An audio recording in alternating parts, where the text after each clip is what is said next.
เอาคนเจ้ามาโฮมได้บ้านนี้ก็ได้วันนี้มือสันวันดีมือจบมืองามมือเป็นซานยินดีน้ำเนาะบ้านนี้ก็ได้ต่อไปขอให้สั่งลูกปุ๊กขึ้นมีเย็นเป็นสุขไปสบายใจเนาะนำรวยไปเมื่อนาเด้อน้องจอยเด้อมันเป็นเงินเนาะจ้าเนาะมาเวียนเด้อคือกันให้กดนี้ให้กดนี้ดูกดเข่าดูกดเข่าขวัญเจ้ามาโฮมเด้อมาเวียนเด้อบ้านนี้ก็ได้เห็นไปเห็นงานเป็นสะพานบุญนะครับท่านผู้รักผู้ใหญ่เนาะก็ให้มีแต่ปู่กับหน้าคือตาขอให้ลำรวยๆนะก็โวยพรผู้เป็นบริจิตเองก็ได้นักเพลงคือเก่าเนาะจ้าดูเนาะแห้งเนาะมาคนเงินเนาะแล้วเอาแล้วเห็นว่าเด้อเอาดีๆเด้อหันหน้ามาอ๋อตัวละดีดังๆเนาะ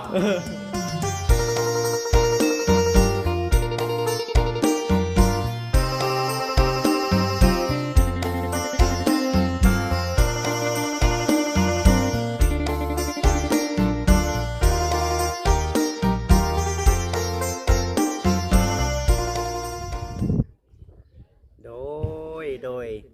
กับสบายดีสวัสดีเด้อกับสบายดีพ่อแม่พี่น้อง FC เบิร์ดสุขสู่คนทางฝั่งลาวฝั่งไทยทางต่างประเทศเด้อพ่อแม่พี่น้องเด้อยินดีต้อนรับเข้าสู่ซ่องของเบาจิตอุทุมพรคือเก่าวันนี้เนาะทางเบาจิตเองกะหากะมาแต่ขึ้นเฮือนสาวดำอยู่ทางวันพินไปพร้อมกันกับทางทีมงานนั่นแหละแล้วก็ทั้งพระอาจารย์เพิ่นแน่พี่น้องเอ้ยที่ว่าพาขึ้นชานทั้งบ้านสาวดำเนาะแต่กะมื้อนี้วันนี้เนาะกะมาสีสวยๆแน่พี่น้องเอ้ยบ้านน้องจ้อยก็เป็นมื้อเดียววันเดียวกันเนาะก็เลยกลับมาแต่พุ่นก็สิมาบ้านน้องจ้อยบัดนี้ก็ได้ขอโทษขออภัย FC หลายๆเนาะมาซาดีกว่าผมมาได้พี่น้อง FC เอ้ยเนาะกับเบิ่งคนนะเนาะของอยู่ของกินเบิดแล้วบ่เนาะรู้สึกว่าล้างถ้วยล้างจานเบิดได้นี่เนาะลองท่องน้ำได้เนาะจักบาทว่าซั่น สิเว้าหยอกเพิ่นแนวนี้ได้ FC เอ้ยเนาะไปซั่นเนาะจังใดก็คือว่ามื้อนี้สิไปยินดีนำทางน้องจอยเพิ่นดีมุกดีใจนำเพิ่นที่ว่าขึ้นชั้นนั้นเป็นแล้วเป็นที่หิ้มห้อยขึ้นชั้นนี่ก็ถือว่าโอ้เนาะดีใจนำเราดีใจนำน้องเพิ่นเนาะและก็สิ่งที่สำคัญที่สุดเนาะก็ขอกราบขอบคุณขอบคุณผู้รักผู้ใหญ่เนาะที่ว่าสุดช่วยน้องจ้อยตั้งแต่สิ่งของเล็กด้วยแหละจนฮอดปัจจุบันนี้เนาะจังไหนก็ขอขอบคุณหลายๆเด้อขอให้อยู่ดีมีแห้งประจักษ์จากโรคภัยไข้เจ็บทุกประการได้เนาะเพื่อนเปลี่ยนชาติให้กับน้องๆเพิ่นนี่ก็ได้ขอให้บุญวาสนาคำนำสู่เนาะขอให้มีแต่สิ่งดีๆเข้ามาในชีวิตเด้อผู้รักผู้ใหญ่ทุกๆท่านเนาะโอเคพี่น้องเอ้ยวันนี้สิพา FC ไปเบิ่งไปชมน้ำกันบรรยากาศตอนคนเมื่อเด้โมเนนว่าบรรยากาศตอนคนขึ้นเด้พี่น้องเอ้ย โอเคพี่น้องเอ้ยพี่น้อง FC ตั้งทีมงานเฮาสบายดีสวัสดีเบิดชุกูสู่คนมาหาพี่ไว้ดีกินดื่มแล้วบ่ท่องบุกลงแล้วบ่หมดแล้วมันสิจงท้องมาไปกินอยู่ขึ้นน้ำจ้อยนะทางแนมเข้าไปก็เห็นล่างถ้วยกับโคกอยู่จะมาสวยได้เหมือนเนาะสิได้หย่ำอยู่บ่อะไรบ่จิตจักตอนจักใดนึงก็ได้ได้มาล่างถ้วยดีนะโอ้สาวแก้วก็มาบ่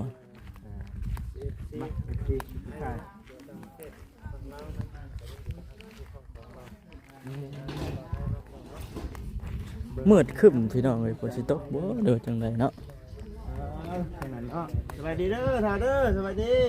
เอาหลานบ่ที่ไหนน่ะก็ลูกหลานลูกหลานแน่แล้วบ่กินข้าวกินน้ำแล้วกินข้าวกินน้ำแล้วบ่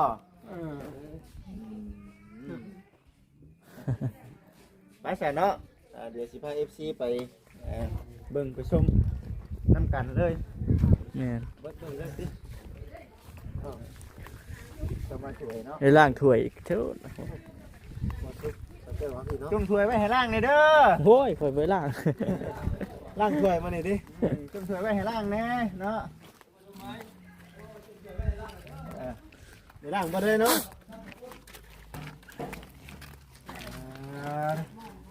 เอาเลยบรรยากาศไม่ได้คือเก๋ๆนี่เนาะ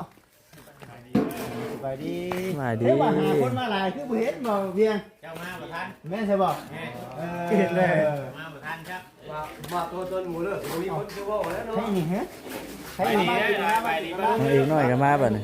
ไปดีนะ ไป ลูก ดี ไปดี บ้างไหม นะ สบายดีลุงนู่นสวัสดีนะสบายดี ดีลุงลูก สบายดีถ้ามานำมานี่เนาะ น้ำมาบ้างเลยลูกไม่ได้มาทักเถื่อน เที่ยวไปใช้เที่ยวอยู่เนี่ย บอกลุงนะที่ไม่เหรอเที่ยวยังเดินน้ำ กินเก่งอยู่ใช่หรอ ตัวบุกจุกบุลุงอะไรนี่เนาะ เนาะยังบ่เห็นบกจักดีดิ ยังบ่เห็นบกจักดีก่อนนี่เนาะ โมเมนต์ว่าเป็นเอาไปได้กินเสียแล้วโมเมนต์ผมไปได้กินลาย เล่นบ่ เล่นลายเขาเลยกินหมูวัดเองนี่นะภาพเป็นไม่กินเต็มที่เด้ เรือกินจัง แล้วเรียบร้อยก็ญี่ปุ่นกัน เดี๋ยวคือกันจะมาจะพูดเนาะ ยังบ่ได้แวะบัดเมื่อพุ่นน่ะสิแวะเพิ่นเมื่อก่อน แม่นั่นแหละ มันแบบว่าเฝ้ามาทางนี้แน่นะ กระเบียกนั่นกระเบียกเนาะ เลย เดี๋ยวที่ได้คือทำเองเนาะ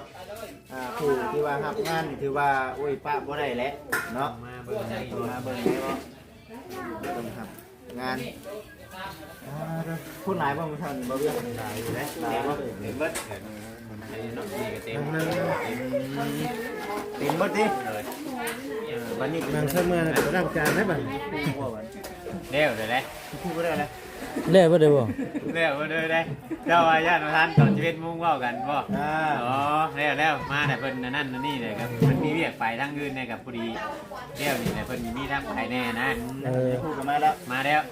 นี่เป็นคนคิดบ่ได้เลย ยังบ่ได้ลงคลิปอยู่นี่พอแล้วแต่ เหมือนเด้งเหมือนนั่งสิ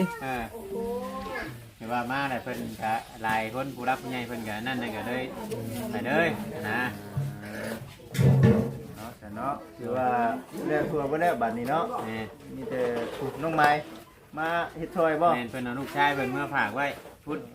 เพิ่นมาช่วยร่างช่วยร่างรวมร่างนั่นนั่งนี่ช่วยกันนั่นแหละ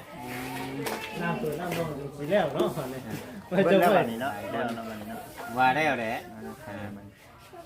เดี๋ยวนำแล้วแสนพี่น้องเอ้ยคือว่า เลยนอนเลยคืนแรกเลย โดย ได้ เนาะ เนาะเฮ้ยมันน่าน้องจ้อย ไม่ต้องจ่อยนะ น้องจ้อยมาพี่ด้วยฮะเนาะ เดี๋ยวนั่งอยู่ตัวนี้ก็ได้ ก็จะให้เป็นสเตอร์อยู่แล้ว โต๊ะอันเยี่ยมไงคุณพ่อ เดี๋ยวก่อนอยู่นี่แหละเอาอยู่นี่นั่นแหละเนาะ พูดไปนั่ง นี่น้องจ้อยก็นั่งอยู่นี่นี่กันรถโอ้อันนี้จังหวะล่างเบิ้ลเลยบ่วะเอาล่างท้าสันเนาะ ต้องเปิดไว้ที่ล่างโยมบอกกับพุ่นเจอเนาะหน้าสวย ว่า จะเป็นคนบอกพุ่นเนาะ มีค่าผ่อนมั้ยเอาไว้ได้ พี่ข้าวผูกอยู่ในบ่ เนาะไปไป ในพุ่นแหละ มันจังคือแน่เนาะเขียนในจังนี่ใช่ละยินไหมวะยินแล้วน้อยไปเนาะ อยู่ในก็ อยู่ในคนนี้เนาะ ได้พักผ่อนได้พักผ่อนได้ สบายดีสบายดี ตามน้ำ กิ สุ น ด แล้ว ใจ น้ ทุกคน ำกินแล้วนี่กันมึงยังเด้อระวังเด้อเด้อลงทางเมื่อได้เนาะ ย่างมาถึงห้อยติ ของนี่สีแดงตัวเราสีแดงเนาะ โอ้นี่บอก เอ้าบัดนี่ ลงกันเจ๊บ่าย ตัวกั้มละบัดนี่ เดี๋ยวเฮียแล้วแบบนี้ เฮ้ยหลอกมันหลอกไข่ปลาอยู่ไหนมันหลอกปลาอยู่ไหนวะจ้า อ๋อแล้วปีนแบบนี้ เพิ่งเอามาชมมึงอยู่ บอมมาถือ บัด เอา ได้แบบนี้ หาลูก ทำไปเว้น อย่าไปลงเสียบกุญแจอยู่ไหนเด้อมันสิลบบ่ล่ะมันมีนะเนาะ โอ้ มี มี นะปลาอยู่ ดอก มีเนาะ มีดอก เจ้าลงอยู่เนาะเจ้าลงอยู่เนาะ เออเราไม่ได้ เขา ป้า เข้าในได้ข้างในเราออกมา ว่าคุณเจเจ้าต้องลงอยู่ในเข้ามาบ่ เดี๋ยวไปบีบ หรือว่าเจ้า ให้ก็ได้ บ้านไปบนใดบนหนึ่งตีได้บาท ตี ก็บริหารเลยเซนเป็ด2เซนมาเลย2เซนหนามาเลยเนาะไอ้เวรเลยลูกเอี้ยมัน2เซนหนาอะไร มันถือว่าอะไรเลย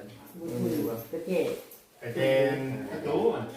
เอ้าเนาะวันเด็กก็ลงลืมเดี๋ยวเลยเนาะ เต้นได้สั่งเนาะ เต้น คนเสด็จอะไร พอเลยเราเลย ใส่ดอกกระเจบ่ แมนอยู่บ่อยู่ในฮะ อยู่ไหนเขาว่า บ่จิตเป็นเป็น แต่ว่าปองเยี่ยมท่านนะไปจักไปเบิ่งอยู่ทางปองเยี่ยม ผมเยี่ยมเนาะ ชกเข่าชื่อจักบ่ได้หรอกจักมื้อเช้านี่เปิด เงินยังส่ง เป็นจังไดอิ่มแล้วบ่ อิ่มแล้ว เป็นจังไดแซ่บอยู่บ่ แซ่บ อย่าว่าเดี๋ยวตีในได้ผมกินกันได้เนาะ นี่มาตีว่าเลย วันนั้นแหละจะได้เมื่อป้าแล้วได้ หากะมาเมื่อแหละ เป็นสิมื้อบ่ โอ้เมื่อแล้วก็มาเลยก็เมื่อเลย เดี๋ยวว่านอนลานนี่ก็ได้ ตุ๊บปุ๊บพ่อก็จะนอนก็นอนนำลานก็ได้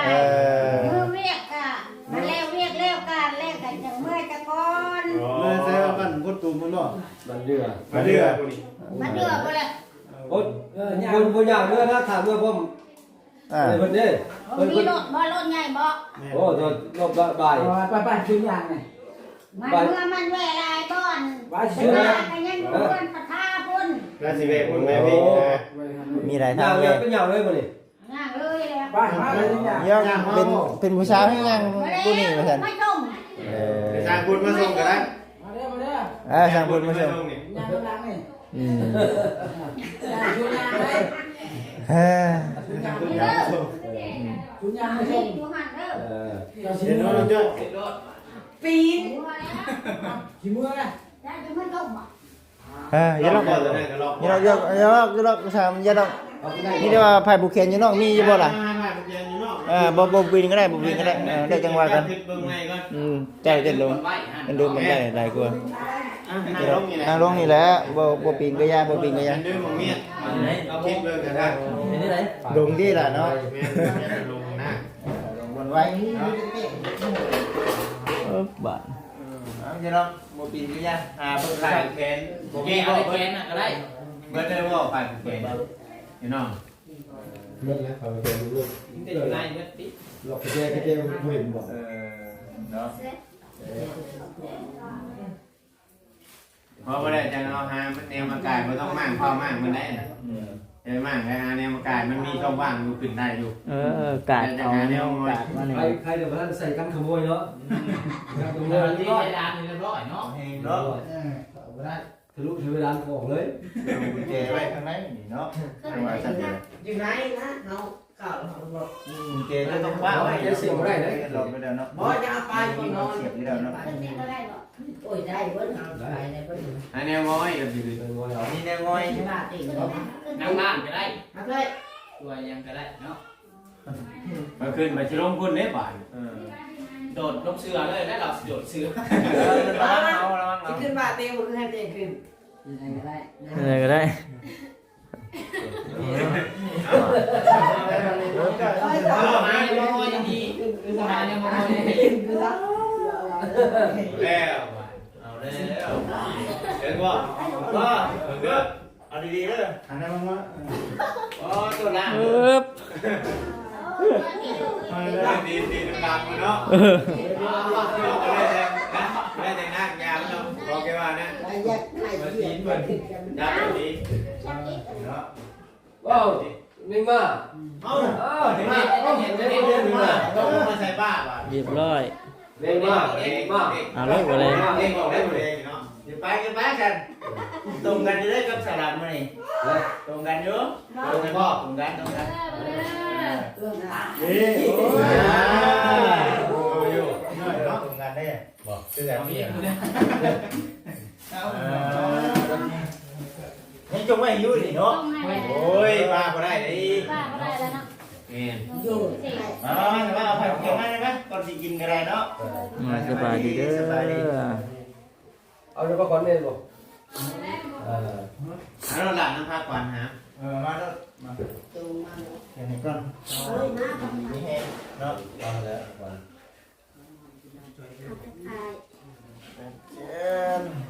เออ คนว่าโชคให้ลาบบ่ แม่โชคได้ ตะกี้อยู่น้องหลานน้องแม่หลานนะไปทางไหนหน่อยมาเรียกเจ้ามาเห็นเจ้ามันไปทางนั้นมันในนักถ้วยน้องไม่จับ ขอชื่อลูก มียังกายอยู่เราจะได้มีหน้ากันหน้าเรา ว่ามีรถจักรคันหนึ่งขายเลย เลือดจีนนั่นก็ขายแล้วเนาะ ขายเลยไปสอนเดี๋ยวเอาคันใหม่ มันถึงเด็กกันว่ามีหน้าขายหน้าเนาะ ขายหน้าชื่อเลย อันนี้ไปอยู่น้ำ ว่าเมืองขายนี่มันเป็นโทษแล้วเนาะก่อน มาได้เนาะ เราขายรถจักรขาย เก่งใช่ป่ะ แล้วเนาะ ให้คนนี้ให้คนนี้ดีคนเก่าดีคนเก่าคนเจ้ามาโฮมได้บ้านนี้ก็ได้วันนี้มือสันวันดีมือจบมืองามมือเป็นเงินเป็นซานยินดีน้ำเนาะบ้านนี้ก็ได้ต่อไปขอให้สั่งลูกปุ๊กขึ้นมีเย็นเป็นสุขไปสบายใจเนาะนำรวยไปเมื่อนาเด้อน้องจอยเด้อมันคนเงินเนาะเนาะมาสำคัญที่สุดก็ยังบ่ลืมนะไผ่บุกเคนแล้วแหละก็ได้ดอกบ่าวเวียงนี่ เป็นอย่าง บ่ปากเลยกันปากแล้วเนาะปากเลยบ่ได้เลยเนาะบ่มีบ่าวเวียงไงเพิ่นก็ติดต่อกับผู้ใดเหมือนกันนะ คือกันมันอะไรจ้ะโอ้หนูอยากจะคือหักแห่งเดี๋ยวมันขาดนะจะกินอะไรกิ่งกับ มาบ่าวเวียงเด้อคือกัน เจ้าบ่ให้ ให้ นะ คนนี้ให้คนนี้ดีกดเข่าดีกดเข่าคนเจ้ามาโฮมเด้อบ่าวเวียงเด้อบัดนี้ก็ได้เห็นเฮ็ดงานเป็นสะพานบุญให้กับท่านผู้รักผู้ใหญ่เนาะขอให้มีแต่ปู่กับหน้าคือตาขอให้ลำรวยๆนะก็อวยพรผู้เป็นบ่ได้เองก็ได้ฮักเพลงคือเก่าเนาะตาถูกเนาะมาเบิ่งทั้งสังแก้วเฮาเนาะบัดนี้ก็ได้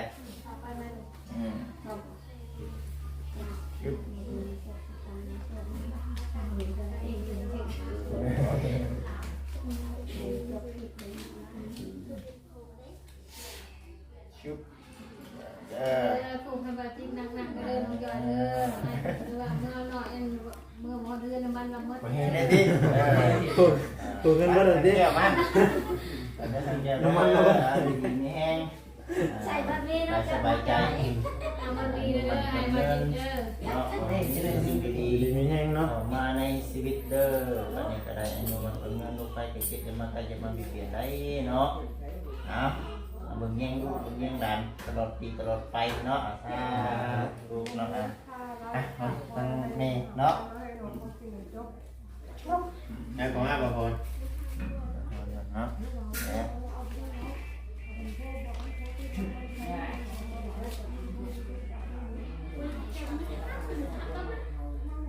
แห้งแล้วเนาะ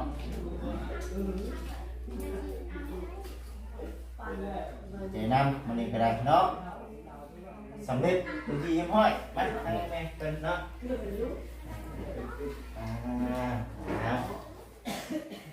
เด้อดีมีแห้งเด้อเม็ดเนาะ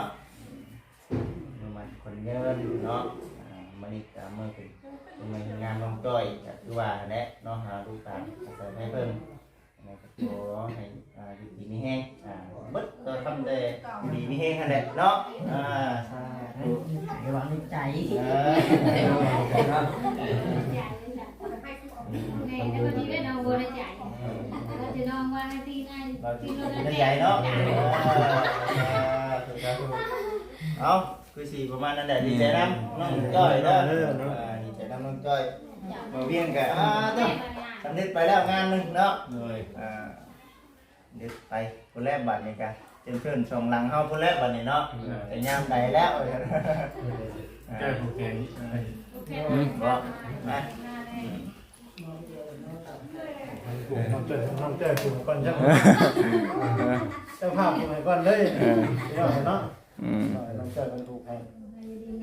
นี่บอกกันหน่อยน้องกินเนี่ย ใจยื่น บ่ได้จ่ายจ่ายว่า เอาเจอกันอยู่นี่บ่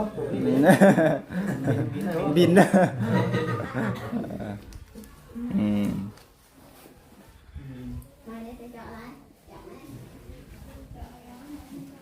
ดีใจนำมาสุดท้ายหมู่มื้อนี้เนาะมาซาดีกว่าบ่มา มาซาดีกว่าบ่มาเนาะ แม่น เว้าอยู่พี่น้องเอ้ยว่ายันได้ไปทางนั้นก่อนเด้อพ่อฉันมาซาดีกว่าบ่มาเนาะโตเมนูลาบหมูกับกระปุ้นเนาะเด้ผมเลยบ่ได้แกนำมาทีเนาะอยู่ดีมีแห้งอยู่ดีมีแห้ง มีแห้ง ดูมันบัดนี้ ดูมันหาเงินหาคำได้หลายๆแล้วบัดนี้เนาะตั้งคิดตั้งใจหาเงินหาคำเนาะสาธุสาธุบ่ได้บ่ไผบ่ได้บ่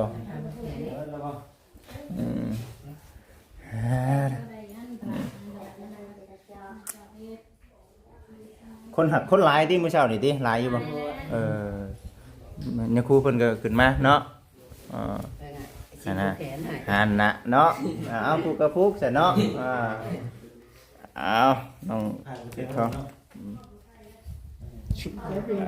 เด้อ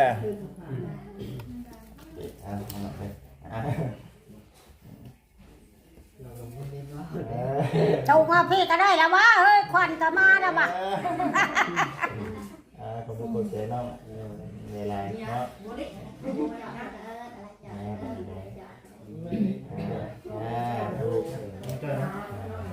น้องๆเพิ่นเนาะมาพี่น้องเลย มันเช็ดมันหัวได้เนาะ โอ้บาทนี้ได้เนาะจะให้แต่คำเสร็จบ่ได้แล้วบาทนี้เสร็จเอาอีกนั่นได้บาทนี้เนาะแต่งานนี่ก็คือเนาะเวียดเห็นซ่านเฮาคือเก่าสู้ให้เพื่อนน้องถวยทองน้องฉลาดแล้วไว้ได้เนาะให้อยากกินนาสิ้นหมูด้วยนี่ได้อันน่ะหายอยู่แล้วแม่นบ่เนาะลูกเจ๊ ได้มือสำคัญบัดนั้นบัดนี้เนาะ บ้านนี้ยังนัด แต่นั้นมีมันใส่ถุงดี บ่ลินกี่ยาบ่ลินโดยเอามาเชียงหน้ามาพี่จะมาพี่ด้วยเนาะ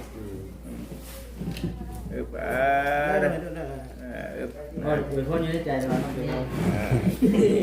เอาขอบใจลายเนาะต้องสิเฮ็ดพิซซ่าเด้อมาหับกับเรานำต้องหนุ่มๆก็ขอให้ดีมีเองจะได้ของไข่บ่ให้มีบัดนี้จะรับจะได้เงินพันโดนพันไงจะได้เงินหมื่นโดนถึงจะได้เงินแสนหรือเป็นมาเดินมือมาให้เก่งมันในส่วนตัวหายมวยพันมาหายมวยมาเบียดเนี่ยเก็บอะไรก็ให้ไก่ตัวอะไรอย่างนี้แต่อายุมันเงินถูก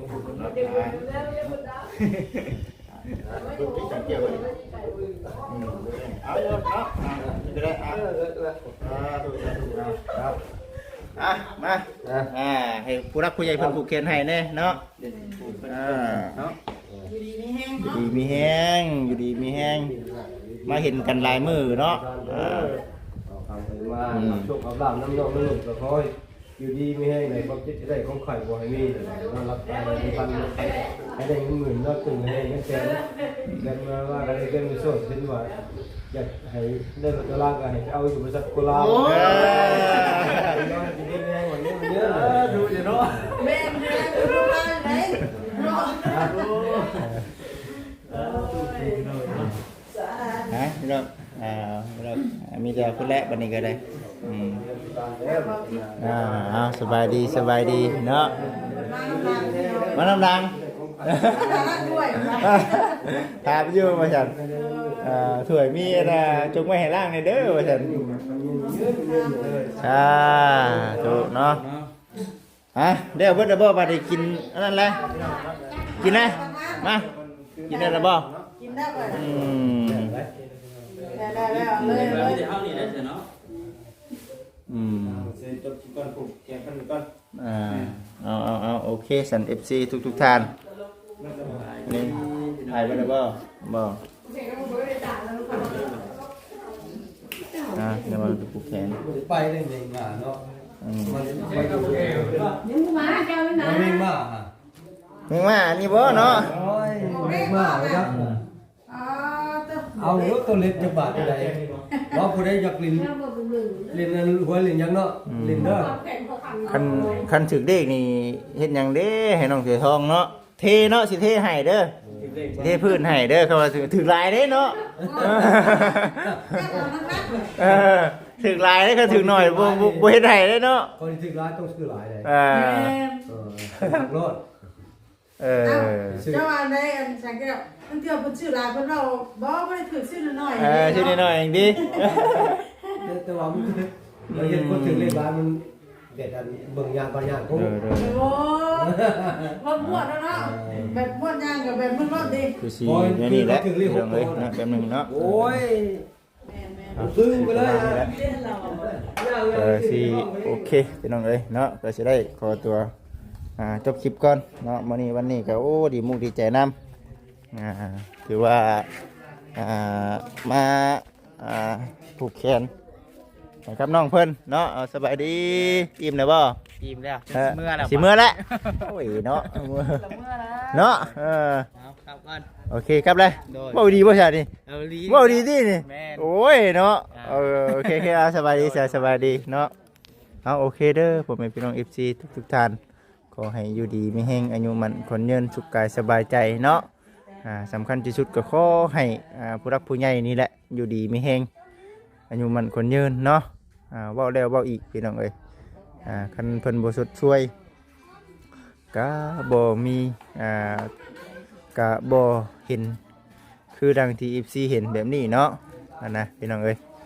เนาะเอาอยู่ดีมีแห้งเด้อพี่น้องเด้อเอาสบายดี